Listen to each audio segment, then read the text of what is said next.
17,000 থেকে এখন আপনি মাসে লাখ লাখ টাকা সেল করেন, 2 লাখ 2.5 লাখ টাকা সেল করেন। প্রথমে সোনিয়াকে দিয়ে শুরু করতে চাই।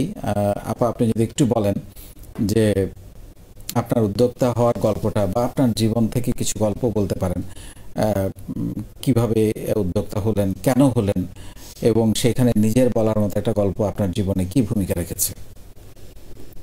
জি স্যার, প্রথমে আমি শুকরিয়া জানাই মহান রাব্বুল আলামিনের প্রতি যে আজকে আমি এখানে আসতে পারা, আমার মাননীয় মডারেটরের সামনে আমার জীবনের এবং সফল উদ্যোক্তা গল্প হিসেবে আমি আপনার কাছে উপস্থাপন করতে পারতেছি। এবং আমার এই লাইভটি যে যেখান থেকে দেখছে সবাইকে আমার আন্তরিকভাবে শুভেচ্ছা জানাচ্ছি। আমি সোনিয়া জামান, আমি মুন্সিগঞ্জের মেয়ে। আর আমি মূলত যে ফ্যামিলির একটা ছোট্ট ফ্যামিলির মেয়ে ছিলাম। আমার আব্বু ছিল উনি সবসময় একটা পুরান বিজনেসম্যান, এক নামে সবাই চিনত, এরকম একটা বিজনেসম্যান ছিল। আর আমি খুব সরল ঠান্ডা প্রকৃতির মেয়ে ছিলাম, খুব কথা প্রয়োজন ছাড়া আমার কথা বলা দরকার নেই, এরকম ঠান্ডা মেজাজ ছিলাম। আর যেহেতু আমরা 4 বোন, এক ভাই, আমি বড়, সে তো যখন আমি আইএসএ ইন্ডিয়ারে উঠি তখন আমার বিয়ে হয়ে যায়। ইন্টারমিডিয়েট থাকতে বিয়ে হয়ে যায়? ওকে, বিয়ে হয়ে যায়। তো যখন আর এর আগে বলতে চাই, যখন আমার বিয়ে হওয়ার আগে আমি মাঝে মাঝে চিন্তা করতাম যে আমি আমার আব্বুর বিজনেসে গিয়ে বসবো, এরকম আমার একটা থিংস আসতো, কিন্তু ওই পর্যন্তই শেষ। আর করে হয়ে ওঠে নাই। ওকে, যখন বিয়ে হয় তখন আমি একটা আদর্শ গৃহিণী, একটা আর বড় জয়েন্ট ফ্যামিলিতে আমার বিয়ে হয়। জয়েন্ট ফ্যামিলিতে বিয়ে হলে যেখানে আমার দেখতে হয় সবার মন জুগিয়ে চলতে হইব, ওইখানে যার যে কাজ ওইটা মেনটেন করে চলতে হয়। তখন আমি পুরোপুরি একটা আদর্শ গৃহিণী। কখনো চিন্তা করিনি যে আমি জীবনে কিছু করব, আমার করতে হইব। আমি সৃষ্টিকর্তার কাছে সবসময় বলতাম মনে মনে যে শুক্রিয়া, আমাকে যে হালতে রাখছে আমি লাখো কোটি শুক্রিয়া জানাই, আর সৃষ্টিকর্তা যেন সবসময় আমার এই হালতে রাখে, এরকম একটা চিন্তা ভাবনা ছিল। যাই হোক, আমার হাজব্যান্ড তার যে বিজনেসটা করতো, আর আমার যেখানে বিয়ে হয় আমার শ্বশুরও এখানে অনেক নাম কাম, আমার আব্বুর মতো পুরান বিজনেসম্যান, এক নামে সবাই চিনে, এরকম। তো আমার হাজব্যান্ড একসময় সিদ্ধান্ত নেয় যে সে বাহিরে যাবে। তখন তার বিজনেসটা তার ভাইদের বুঝাই দিয়া বাহিরে চলে যায়। আর যেহেতু তারা কখনো অন্যের মানুষ খাটাইছে, একটা এস্টাবলিশ ফ্যামিলি, বিদেশি নিজেরা ওইখানে ওইভাবে কাজ করতে পারে নাই, আর ওই আবহাওয়ার সাথে শুট করে নাই তারা, যার কারণে সে অসুস্থ হয়ে যায় এবং দেশে আসার সিদ্ধান্ত নেয়। যখন দেশে আইসে পড়ে তখন এই পরিস্থিতি গোলাটে হয়ে যায়। তখন কিরকম গোলাটে? যেমন এখন দেশে এসে পড়ছে সবাই, একটা 14 মাস ছিল, আর 14 মাসের মধ্যে 6 মাসে বেকার ছিল ওইখানে। তখন ওই পরিস্থিতিতে আইসা পড়ে যখন আসে তখন বাসার সবাই, আমি যে জয়েন্ট ফ্যামিলিতে সবার মন জোগায় চলছি, যে কারো বিপদে আগায় গেছি, আমি যদি কারো বিপদে আগায় যাই, কারো সেবা যত্ন করতে পারি, নিজের আত্মতৃপ্তি পাই, বুঝছেন স্যার। তখন সবার একটু অন্যরকম। না, আমার এই উদ্যোক্তার বাইরে একটা প্রশ্ন মাথার মধ্যে চলে আসলো আপনার কথা শুনতে শুনতে। আপনি তো এই যুগেরই মেয়ে, আপনার বয়স খুব একটা বেশি হয় নাই। তো সবাই না, কেউ কেউ দেখি যে এরকম একা থাকতে চায়, জয়েন্ট ফ্যামিলি, অন্যদের হেল্প করবে, সেবা করবে, মন জোগায় চলবে, এই মেন্টালিটিটা খুব একটা দেখা যায় না। এটার কারণ কি? আপনি তো করছেন, ডেফিনেটলি আপনি অসাধারণ কাজ করেছেন। কারণ মানুষের সাথে একসঙ্গে থাকতে পারার যে আনন্দ, মিলিয়ে মানিয়ে চলতে পারার যে আনন্দ, এটা হয়তো অনেকেই জানে না। আমরা এখন পরিবার ছোট হতে হতে একদম ক্ষুদ্র হয়ে যাচ্ছে। সো এখনকার পরিবারগুলোতে, আমি এখানে শুধু মেয়ের বা ছেলের একা দোষ এটা বলছি না, পুরো পারিপার্শ্বিক কারণেই পরিবারগুলো খুব ছোট। সেটার কারণ কি মনে হয় আপনার কাছে? স্যার, এখানে বলতে গেলে একজনের মন মানসিকতা এক এক রকম। কেউ হয়তো বা নিজেরা একা থাইকা বা নিজের ভালো রাখতে চায়, কেউ সবার সাথে থাইকাও নিজের ভালো রাখতে চায়, যে সবার সাথে সবার মন জোগায়া এরকম কেউ যাতে একটা কথা ত্রুটি ধরতে না পারে, এইভাবে থাকাটা। তাই আমি কেউ বিশ্বাস করে না যে আমি একটা ছোট ফ্যামিলি থেকে এসে আমি সবার সাথে এইভাবে মেনটেন করে চলতে পারবো। কিন্তু আপনার একবারও এই যে বলছিলেন আপনি আদর্শ গৃহিণী হয়ে গেছেন, তখন একবারও আপনার মনের মধ্যে এটা আসে নাই যে আমি কে, আমার পরিচয় কি, এটা একবারও আসে না স্যার, ওইটা আসে না। কারণ আমি এখন যেভাবে আছি, মানে বললাম না, মানে আমি তো দেখা যাচ্ছে অন্যের সাথে মেলামেশাটা কম করতাম, বাইরের জগৎ সম্পর্কে খুব কম বুঝতাম, মানে আমি যার সাথে চলতাম তার সাথেই চলতাম এরকম। মানে আমার ফ্যামিলির সাথে চলতেছি, এখন আমার হাজবেন্ড হয়েছে, সবকিছু আমার হাজবেন্ড জিজ্ঞেস করে চলি। জামাই আসার পর কি ঘোলাটে হলো যে ওনার নতুন কাজকর্ম নিয়ে?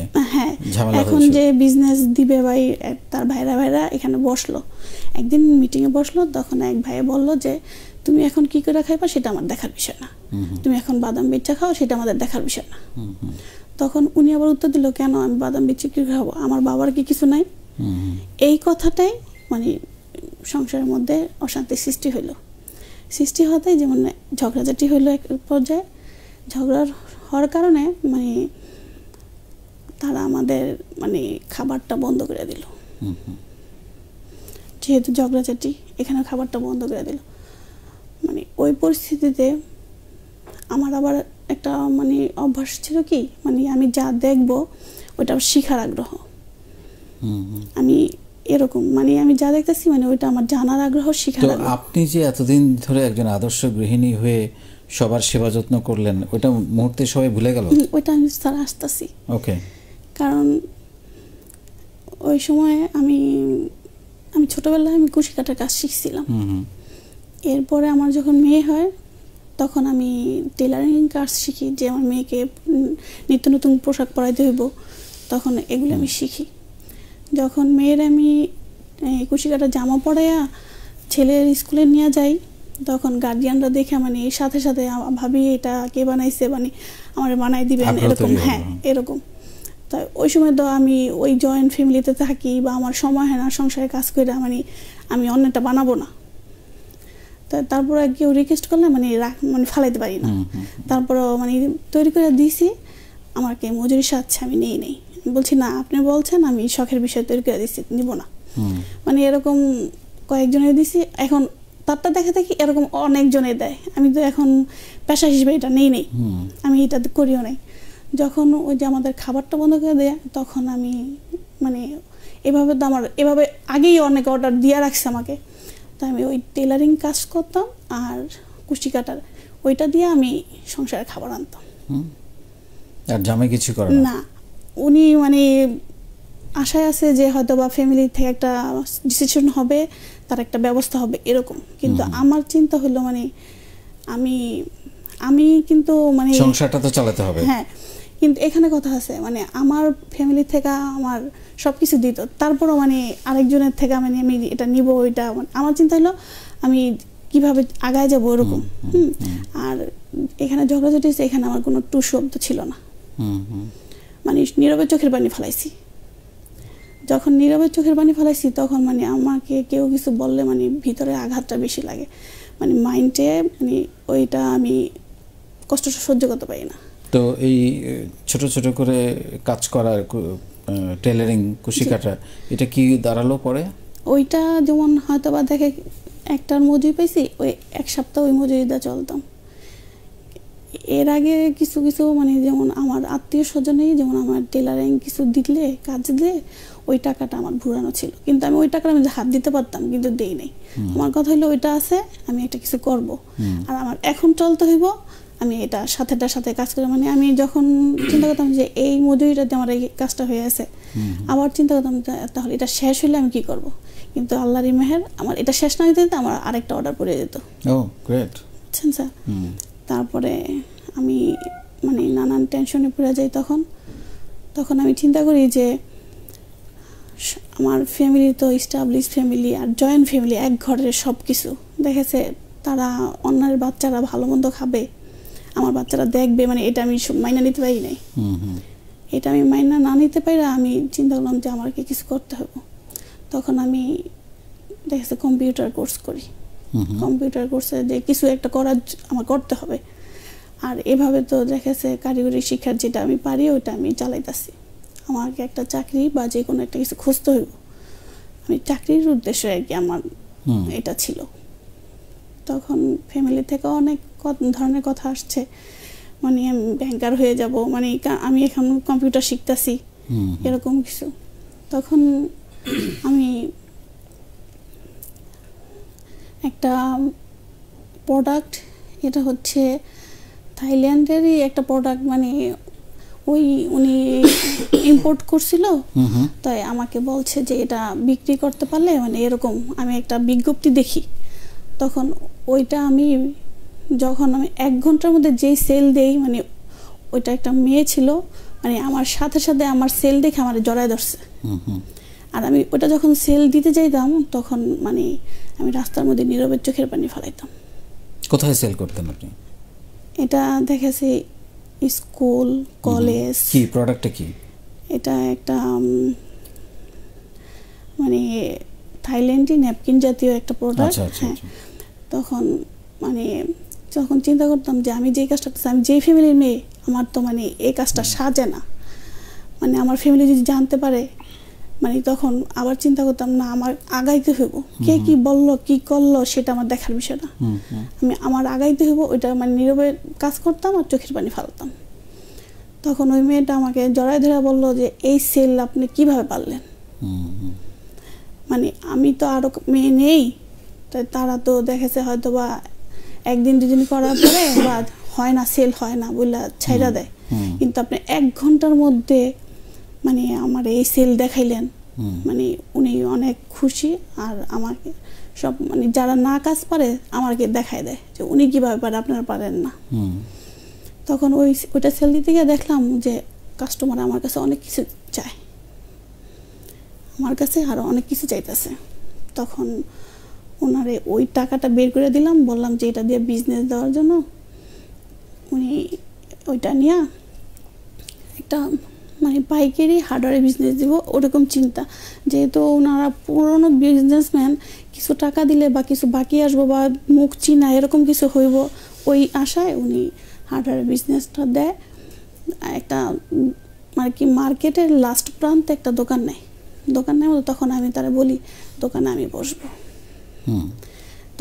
বসবো, ও তাই উনি বললো যে যেহেতু তোমার কাছে এই প্রোডাক্ট আছে, ওই মেয়েটার প্রোডাক্টটা আমার দোকানে উঠাবো, তাহলে এটারে হাফ করি, অর্ধেকে তুমি থাকবা, অর্ধেকে আমি থাকবো, এরকম করে তারপরে দিল। যখন আমি ওখানে সেল দেই, আমার আলহামদুলিল্লাহ মানে আমার সেল ওইখানে হয়ে যায়। আর তার ওইটা পাইকারি দেয়, কিন্তু ওইটা বাকি পড়ে যায়, বাকি পড়ে গেলে সমস্যা। তখন দেখতেছে যে আমার কাছে অনেকে অনেক ধরনের প্রোডাক্ট চাইতে, স্যার আমি তো শুরু করছি ছোট দিয়ে, আমার এখানে তখন মানে আন্ডার প্রাইস, তাও আবার মানে 1 পদের মানে এরকম। তখন ওই টাকাটা আমি এখানে আমার কাস্টমার এসে বলতো, আপু তুমি তো সময় দাও, এক কাজ করো, একটু তুমি যেহেতু সময় দাও পুরোপুরি দাও, কারণ তোমার কাছে সবাই আসে। এটার কারণ কি? আপনার কাছে সবাই আসে, আপনি ভালো সেল করেন, এরপর আপনার ব্যবহার ভালো, আপনি কাস্টমারদেরকে কদর করেন, সুন্দর করে কথা বলেন, এগুলোই কারণ? জি স্যার। আর সবচেয়ে বড় কথা, যখন আমি দোকানটা নেই, আমাকে অনেকে অনেক কথা বলছে, আর আমি যখন দোকান শুরু করি তখনই কিন্তু আপনাকে আমি পাই। আচ্ছা, ওকে, বুঝছেন স্যার, মানে তখন পাই মানে কি, আমার অভ্যাসটা মানে আমি ওই নাটক ওইসব দেখি না, আমার মানে জীবনের গল্প, বাস্তব কোনো কিছু, মানে এই শব্দ দেখার খুব আগ্রহ। আমি মানে কেউ প্রতিষ্ঠিত হয়েছে, মানে সার্চ দিয়ে এগুলি দেখতাম। এগুলি দেখতে দেখতে একদিন আপনার কয়েকবার পাইছি, কিন্তু গুরুত্ব দিই নেই, গুরুত্ব মানে আবার 2-1টা দেখার পরে না, মানে এরকম ভিতরে ঢুকেছি, মানে আমার ম্যাজিকের মতো মনে হলো, মানে আমি এটা কি দেখলাম, মানে তখন বলতেছি মানে আমার মানে তখনই আপনার কাছে আসার এত ইচ্ছা। মানে আমি আপনার একটা মানে প্রোগ্রাম দেখছিলাম, যে আপনি বলছেন যে আপনি মুখ দেখলেই বলে দিতে পারেন সে জীবনে কি হইব। স্যার মানে আমার সত্যিকার অর্থে আমি বিশ্বাস যাবেন না, মানে আমি তখন চিন্তা করছি আমি কখন স্যারকে পাবো। মানে আমি শুধু প্রোগ্রামগুলি দেখতাম, আমার হাজব্যান্ডকে দেখাই, তখন বলতেছে আমারে তুমি এত কিছু মাথায় ঢুকাইও না, তোমার মাথা নষ্ট হয়ে যাবে। আমি বললাম না, আমার এখানে ঢুকতেই হইব, আমি এখান থেকে কিছু নিব, কিছু জানবো, কিছু শিখবো, আর কি হয় আমি দেখব। তখন উনি আমার না করলো, আমি তো কারোর সাথে মিশি না, আমি জানি না এখানে কিভাবে রেজিস্ট্রেশন করতে হয়, কিভাবে ঢুকতে হয় আমি তো জানি না, আমি তো ইউটিউবে দেখছি। তখন আমার খালি কিভাবে ঢুকবো কি করব, তখন আমি ইউটিউবের এই নাম্বারটা পাই, নাম্বারটার মধ্যে ফোন দিই যে ভাইয়া আমি রেজিস্ট্রেশন করতে চাই। তো বললো মেসেঞ্জারে আসেন, ফর্ম দিল, পূরণ করলাম। পূরণ করার পরে এখন কিভাবে ক্লাস করব, কোথায় করব জানি না। তখন জানি না, খুঁজেও পাই না, মানে পরিস্থিতি মানে এরকম, খালি এর মেসেজ করি খুঁজে পাই না। তারপরে একদিন এমনই গ্রুপের মধ্যে দেখলাম এক ভাইয়া রিপ্লে দিছে। চিন্তা করলাম উনি যেহেতু আরেকজনের রিপ্লেটা দিছে, আমার রিপ্লেটা অবশ্যই দিব। ওই ভাইয়াটার বাড়ি হচ্ছে চুয়াডাঙ্গা, আর ওটা হচ্ছে আরিফ আহমেদ ভাই। ওনার আমি মেসেজ দিলাম, উনি সাথে সাথে রিপ্লে দিল যে আপু এই যে স্যারের একটা পেজ আছে, এখানে আপনি ক্লাস। আমি তখন জানি না, যে আমি মনে করছি যে আমি যেহেতু আপনার ইউটিউবে দেখছি এরকমভাবেই হয়তো ক্লাস করান বা এরকমভাবেই শিক্ষা দেন, আমি ওইটা মনে করছি। কিন্তু আমি যে পড়বো ওইটা পেজে আসবে, আমি ওইটা আমার ধারণা নাই। তখন আমি ওনার ভাইয়ারা বললাম, তো ভাইয়া বললো এই পেজে দেখেন, আর এখানে আপনার কাছে আসবে, আপনি লাইক কমেন্ট করবেন। তখন ওই পরিস্থিতিতে আপনি অসুস্থ হয়ে গেছেন। তখন আমার মনটা অনেক কষ্ট। ভাইয়ারে বললাম, ভাইয়া দেখেন এই পরিস্থিতিতে আমি মানে ঢুকিও নাই, কিছু শিখবো, স্যারের থেকে কিছু নিব, স্যারের এই মানে তখন কান্না মানে করছি, ভাইয়াও কান্না করছে, আমাকে সান্ত্বনা দিল। দেখেন, তারপরে আল্লাহর রহমতে আপনার জন্য দোয়া করছি, তারপরে সবার দোয়া আল্লাহর রহমতে আপনি সুস্থ হন, আবার ক্লাস পাই, তখন থেকে জয়েন করি। আমি যতটুকু নিজে থেকে আগ্রহ করছি, কিন্তু আপনার আমাদের এই প্ল্যাটফর্ম, এখান থেকে মানে যখন ক্লাসগুলি নিতাম মনে হতো সম্পূর্ণ বাস্তব, এটাই সত্যি, এখানে বাস্তব থেকে চিত্র থেকে এখানে নেওয়া মানে। আর আমি যেরকম ভদ্র একটা মেয়ে, আমার স্বভাব চরিত্র যেটা, এখান থেকে যেমন মনে হইতেছে আরো কিছু পোক্ত হইতেছে আমার সব কিছু। এখন আমি যে এটা করে আসছি, আমি আমার কাস্টমার মানে আমার ব্যবহার পাইয়া, আপু তোমার মালের রেটটা বেশি, তারপর তোমার কাছে আসবো আমি আপনার কাছে। যে সেই 17,000 থেকে এখন আপনি মাসে লাখ লাখ টাকা সেল করেন, 2 লাখ 2.5 লাখ টাকা সেল করেন, কিভাবে? আমরা তো কয়েকটা জিনিস পেলাম, আপনার চোখ ছলছল করছে, কয়েকটা জিনিস পেলাম যে আপনার চমৎকার ব্যবহার। আপনি একসময় মনে হয়েছে নিজে দোকানে গিয়ে একটা মেয়ে মানুষ হয়ে বসছেন, সমাজে সমস্ত বাধা, মানুষের কথা, আত্মীয় স্বজনের কথা সব কিছুকে পেছনে ঠেলে আপনি বলছিলেন যে আপনি ভীষণভাবে মানিকের একটা কথা আমার খুব ভালো লেগেছে। এই কথাটা আমি প্রচুর শুনেছি যে স্যার আমার মনে হচ্ছিল যে আপনি যেন আমার জন্য লিখছেন। প্রত্যেকটা মানুষের এরকম মনে হচ্ছিল। তো আসলে আমি জীবন থেকে লেখা, তো আমার জীবনের পাওয়া না পাওয়া, হেরে যাওয়া, কষ্ট থেকে বা এগিয়ে যাওয়া থেকে লেখা, তো এই জন্য লেখাগুলো মনে হয়। তো আমি তো গ্রামের ছেলে, এসএসসি গ্রাম থেকেই করেছি। সো আমি জানি একটা মানুষের স্ট্রাগল কি জিনিস। যদিও আমার পরিবার খুব সচ্ছল ছিল, কিন্তু আমি ওই সবসময় নিজে কিছু করে মানে চলতে চাইতাম আর কি, পরিবারের উপরে বার্ডেন না হয়ে। আপনি যদি একটু বলেন যে আপনি মাসে এখন প্রায় 2 লাখ 2.5 লাখ টাকা সেল করেন, আপনার মাশাআল্লাহ মূলধন এখন 17 লক্ষ টাকা। যে মেয়েটা কোনোদিন কল্পনা করে নাই তার একটা পরিচিতি হওয়া দরকার, সেই মেয়েটা আজকে এই জায়গায় আসলো বিজনেসে ঢোকার পর। কিভাবে একটু বলেন, আপনার ওই গল্পর পর থেকে একটু বলেন। স্যার মানে আমি বললাম তো যে আমি যে পরিস্থিতিতে ছিলাম, আমি শুরু করছি, কিন্তু এটার সাহসটা এখান থেকেই পেয়েছি, আপনার সেশন থেকে, আপনার কথা থেকে, আপনার ঘুরে দাঁড়ানোর গল্প যখন দেখতাম, মানে তখন মনে হচ্ছে আমি অনেক কিছু করে ফেলাইতেছি, আমার সব কিছু করে ফেলাতে মন চায়, মানে আমি সব হয়ে যাম, মানে এরকম একটা সাহস আমার ভিতরে এসে পড়ে যে আমি সব কিছু। আর আমি যখন দোকানটা দেই স্যার, সব নিজের হাতে করি, দোকানের শাটার লাগাইয়া, তারপরে দোকানের ভিতরে রং আমি আমার হাজবেন্ড দুইজনে, মানে যা করছি দুইজনে একসাথে, অসাধারণ একসাথে, মানে দোকানের মাল গুছানো হইতে সব। আর আপনার তখন ছিল মানে আপনার একটা সেশন আছে যে মানে নিজেকে সিও ভাবা যাবে না। আর আমি তখন কর্মচারীও নেই, আমরা দুইজনের সব টোটাল সব কাজ করতাম। আর আমি সকালবেলা বাচ্চা যখন 7টা বাজে স্কুল যাবে তখন ফজরের আগে ঘুম থেকে কয়জন? এক ছেলে এক মেয়ে। এক ছেলে, কিসে পড়ে ওরা? ছেলে এবার 8-এ উঠছে আর মেয়ে 3-তে। মাশাআল্লাহ, 8-এ উঠে গেছে, দেখে মনে হয় না আপনাকে। তো এখন আপনার হাজবেন্ড ওয়াইফ দুজনেই একই প্রতিষ্ঠানেই কাজ করছেন? জি স্যার। তাও আপনার হাজবেন্ডের এখন বাবার কাছ থেকে কি পেলো এটা নিয়ে আর কোনো টেনশন নাই? ওইটার ব্যবস্থা হইতাছে। ওইটার ব্যবস্থা হচ্ছে, সো ওইটা বোনাস, তাই না? জি স্যার, ওইটা বোনাস। তো আপনি আরেকটু যদি বলেন আপনার এখন সত্যিকার অর্থে কোন কোন প্রোডাক্টগুলো বেশি সেল হচ্ছে? আপনি তো অনেকগুলো প্রোডাক্ট নিয়ে কাজ করেন, আমি যদিও জানলাম। কোন কোন প্রোডাক্টগুলো বেশি সেল হয় আপনার? আমার লেডিস আইটেম সব প্রোডাক্ট সেল হয়। আমার কাছে কাস্টমার আরও চায় যে আপনি সব মানে কসমেটিক হয়ে সব তোলেন, আপনার কাছ থেকে সব নিয়ে যাব। আপনার কথা শুনে মনে হচ্ছে যে আপনার রিপিট কাস্টমার অনেক বেশি। জি স্যার। এইটা কিভাবে তৈরি করছেন? এটা ফাউন্ডেশন থেকে শিক্ষা স্যার, একটা ভালো ব্যবহার, কাস্টমারের একটা মানে স্যার আমার গল্পগুলি মানে ফাঁকে ফাঁকে চলে যাচ্ছে তো মানে সমাধান দিতে পারতেছি না। মানে কাস্টমার যখন আসে, এমনও কাস্টমার নিতে আসে নাই স্যার, আয়সা বইসা আমার দেখা দেবো, দোয়া দিয়া যাব। আর এমন কাস্টমার আসে মানে আয়সা বলে দেখেন আমার দোকানটা মার্কেটের লাস্টে, যে সামনে কতগুলি দোকান রেখে আসছি দেখছেন, এই পিছনের দেখেন বাসার থেকে বইলা আনছে যে ওই আপুটার দোকানে যাব। আবার এমন কাস্টমার আছে যে আয়সা বলে যে আজকে কিছু নিতে আসি নাই, বাজারে আসছে, ওই আপুটাই দেখে আসি, চলো আম্মুরে বলে চলো আপুটাই দেখে আসি।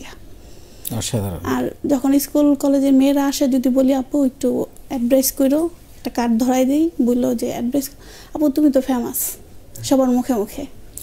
আপনাদের দুজনেরই আজকে সফলতার পেছনে দুটো জিনিস, এগুলো আমি যদিও বলি, বাট আপনারা খুব মেনটেন করছেন।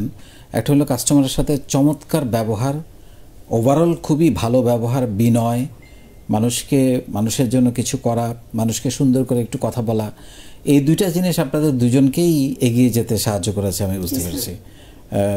জি বলেন। আর আমি যখন বাচ্চারা স্কুলে 7টা বাজে মানে সকালবেলা রান্নাবান্না সব মানে একটা মেয়ে যেটা করে সারাদিন যে কাজটা করে রান্নাবান্না সংসার গুছানো, আমি ওই কাজটা 2 ঘন্টা মধ্যে কমপ্লিট করে তারপর বাচ্চা নিয়ে স্কুলে আসতাম। ওই সকালবেলায় আমি দোকানটা খুলে ফেলতাম।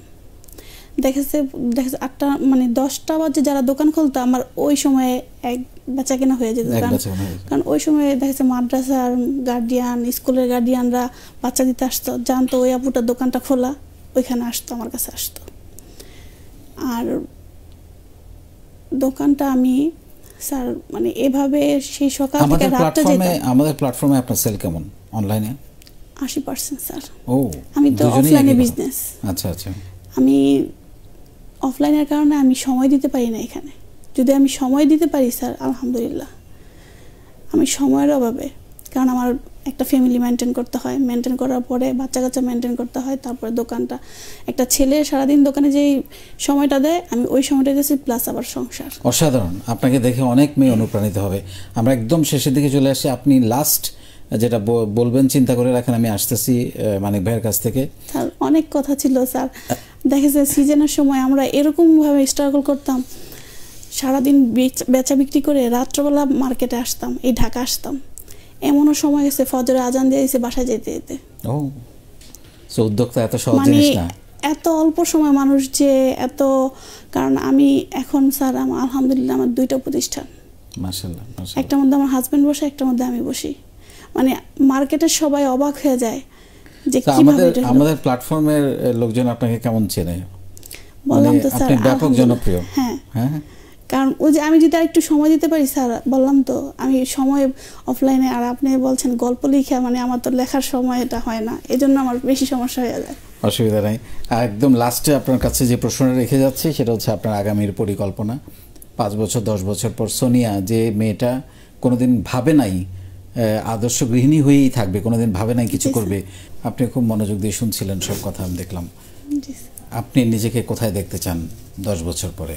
স্যার আমি নিজেকে দেখতে চাই আমি একটা সুপার শপ দিব, যেখানে লেডিস আইটেম আমার ওই শপের মধ্যে এক জায়গায় সব কিছু পাবে এবং অনেক মানুষের কর্মসংস্থান হবে, যেটা দিয়া মানুষ স্বাবলম্বী হতে পারবো, আমি কর্মসংস্থানের জোগাড় করতে পারবো, আমি চাই ওইটা। অনেক ধন্যবাদ। লাস্ট কোনো কথা বলতে চান? 30 সেকেন্ড সময়, আপনাকেও 30 সেকেন্ড দেব, চিন্তা করে রাখেন কি বলবেন। লাস্ট কোনো কথা। স্যার, আমি প্রথমে বলছিলাম আমার হাজব্যান্ড এখানে আমি যুক্ত হয়েছি চায় নাই, কিন্তু ওনার ভিতরে মানে উনি সবসময় জাকির নায়কের লেকচার দেখতো, প্রতিদিন রাত্রে যাই আর লেকচার না দেখলে তার ঘুম আসে না। মানে যখন আমি আপনার সেশন বা আপনার ভিডিও দেখাইছি, দেখানোর পরে আমি যখন আমার বাবার বাসায় যাই, উনি আমার আয়সা বলে আজকে স্যারের আমি 4টা ভিডিও দেখছি। মানে তখন জাকির নায়কের ওই লেকচারটাই খেয়ে আপনার ভিডিওগুলো দেখে বাসায় যায় অবসর সময়, তারপরে উনিও যুক্ত হয় এই ফাউন্ডেশনে। অসাধারণ, অসাধারণ।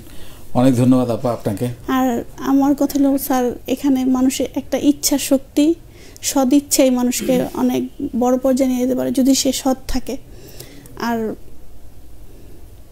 মানুষের স্যার এখানে আমি যেই পর্যায়ে আসছি এখন আমার ফ্যামিলি আমার সেলুট দেয়, কারণ আমি মুখে তখন জবাব দেইনি, কোনো বলি নাই যে এরকম হইতাছে কেন। এখন মানে সবাই মনে করছিল যে আমি হয়তো বা পড়ে এসেছি। আপনার সফলতা এই সব প্রশ্নের জবাব দিয়ে দিয়েছে। জি স্যার, মানে আপনার সেশনগুলি পড়লে মনে হয় যে আমার বাস্তব চিত্র ফুটে উঠছে।